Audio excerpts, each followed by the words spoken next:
S மக்களே, வினோத் வந்து cash box எடுத்துகிட்டு போயிட்டாரு. அண்ட் எல்லாரும் சேர்ந்து அரோரா விக்ரம் மேலே பழிய போட்டுன்னு உட்காந்துன்னு இருக்குதுங்க. சம்மந்தமே இல்லாமல் இதில் வியானா ரம்யா பேசுறதெல்லாம் கேட்டு கேட்டு இன்ஃப்ளூயன்ஸ் ஆகி அப்சராவும் பேச ஆரம்பிச்சிட்டாங்க. எனக்கு ஒன்றும் புரியல. நடந்தது நான் சொல்கிறேன். இப்போ அது விக்ரம் ஒரு விளக்கம் கொடுத்தாரு சபரி அரோரா கேட்டப்ப, அதையும் சேர்த்து சொல்கிறேன். வினோத் எடுத்ததுக்காக சந்தோஷப்பட்டுலாம் அவங்க யாரும் சிரிக்கலை. அப்படியே சிரித்தாலும் தப்பு இல்லை. அவங்க 6 பேர் கேமில் இருக்காங்க. ஒருத்தவங்க போனாங்கன்னா மீதி இருக்கிறவங்க சந்தோஷப்படுறதுலையோ தப்பு இல்லை. அவங்க ஒன்றும் கஷ்டப்பட்டுட்டும் போல 18 லட்ச ரூபா எடுத்துகிட்டு தான் போயிருக்காங்க. அப்படிங்கும்போது எந்த ரியாக்ஷனுமே என்னை பொறுத்த வரைக்கும் தப்பு இல்லை. ஆனால் இந்த நாய்ங்க என்ன சொல்லுதுங்கன்னு நான் சொல்கிறேன் பாருங்க. இவங்களுக்கு மரியாதை கொடுக்க மாட்டேன், என் வீடியோவில் மரியாதை எதிர்பார்க்காதீங்க. வினோத் போனது ரொம்ப வருத்தமாக இருந்தது, வினோத் அழுதப்ப கஷ்டமாக இருந்தது, அதெல்லாம் உண்மைதான். பட் அது அவரோட ஹோன் டிசிஷன். என்ன நடந்ததுன்னு நான் சொல்கிறேன். இந்த 18 லட்ச ரூபா சேர்ந்ததுக்கு அப்புறமா அது ஒரு டாஸ்க் வச்சு சேர்த்துட்டாங்க.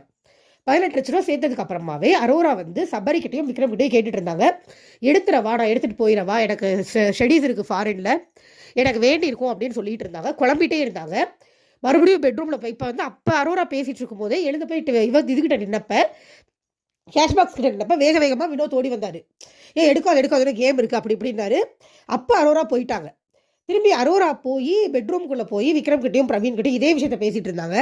எடுத்துடலாமா, ஓகேவான்னு பேசிகிட்டு இருக்கும்போது விக்ரம் சொல்லிருந்தாரு, என்கிட்ட கேட்காத நிறையா சொன்னேன்னா நான் மேனிப்புலேட் பண்ணுறேன்னு சொல்லுவாங்க, நீயே முடிவெடு, எதுனாலும் உன்னோட இஷ்டம், நீ முடிவெடுன்னு சொல்லிட்டு இருந்தாங்க. வெளியில் திவ்யா சொல்லிட்டு இருந்தாங்க, சாப்பிட்டு போய் நான் எடுக்க போகிறேன்னு திவ்யா சொல்லும்போது திவ்யா கிட்டையும் வினோத் சொன்னார், இல்லை இன்னும் 2 கேம் இருக்குது, சேரட்டோன்னு. வினோத் முடிவு பண்ணிட்டாரு பணத்தை எடுக்கணும்னு. அவருக்கு இதை வந்து கரெக்டாக சபரி விக்ரம்லாம் சொல்கிறதா, கண்ணுக்கு நேரம் ஒரு 18 லட்ச ரூபாய் வச்சுட்டு வருமா வராதான் தெரியாது, 50 லட்ச ரூபாய் காத்திருக்கிறத விட இந்த 18 லட்ச ரூபாய் எடுத்துடலாம் அப்படிங்கிற முடிவுக்கு வினோத் தான் போனார். யாரும் அவர் அந்த முடிவை நோக்கி தள்ளலை. இப்போ என்ன பண்ணிட்டாங்க, இல்லை யாரும் வந்து மேனிப்புலேட்லாம் பண்ணல, ஆனால் சிரிச்சாங்கன்னு புதுசாக ஒன்று பிடிச்சிக்கிட்டாங்க. வீட்டுக்குள்ளேயும் பிடிச்சிட்டாங்க, வீட்டுக்குள்ளே சொன்ன வெளியிலையும் பிடிச்சிக்கிட்டாங்க. அதை இப்போ வந்து அரோரா என்ன பண்ணுறாங்க, விக்ரம் சொல்லி வாங்க விக்ரம் நான் போகலாம், நான் எடுக்கிறேன் அப்படின்னு சொல்லி கையை பிடிச்சி அரோரா தான் விக்ரம் கையை பிடிச்சி கூப்பிட்டு போகிறாங்க. விக்ரமுக்கு தான் நேரம் சரியில்லை போல் இருக்கு. அவர் அரோரா பிடிச்சி கூப்பிட்டு போனோடனே அவரும் சரி வாடி அப்படின்ட்டு போகிறாரு. அங்கே போய் அரோரா என்ன பண்ணுறாங்க, வைக்கிறாங்க எடுக்கிறாங்க, கையை வைக்கிறாங்க எடுக்கிறாங்க, பெட்டி மேலே விளையாண்டுட்டு இருந்தாங்க. போகிறதாலேன்னு தெரியலன்னு குழம்பிட்டு உட்காந்துருந்தாங்க. அப்போ வினோத் அங்கே வராரு, கையில் கேரட் அல்வா கையில் எடுத்துக்கிட்டு வராரு தட்டோட.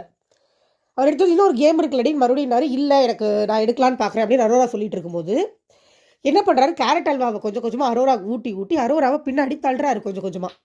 இடையில விக்ரம் கிட்டையும் பேச்சு கொடுத்தாரு, நீ எதுக்கு அவளை எடுக்க சொல்கிறேன் அப்படின்னா. அதுக்கு விக்ரம் டென்ஷன் ஆகிப்போய், நான் எங்கே எடுக்க சொல்கிறேன், நான் சொல்லவே இல்லை, அவள் தான் என்னை கூப்பிட்டு வந்து அவர் ஏதோ பதில் சொல்லிட்டு இருக்கும்போது விக்ரம் பதில் சொல்லிட்டு இருக்காரு. அரோரா வாயில் அல்வா வினோத் ஊட்டிட்டு இருக்காரு. இது இடையிலேயே அல்வா தட்டை விக்ரம் கையில் தான் கொடுத்தாருன்னு நினைக்கிறேன்.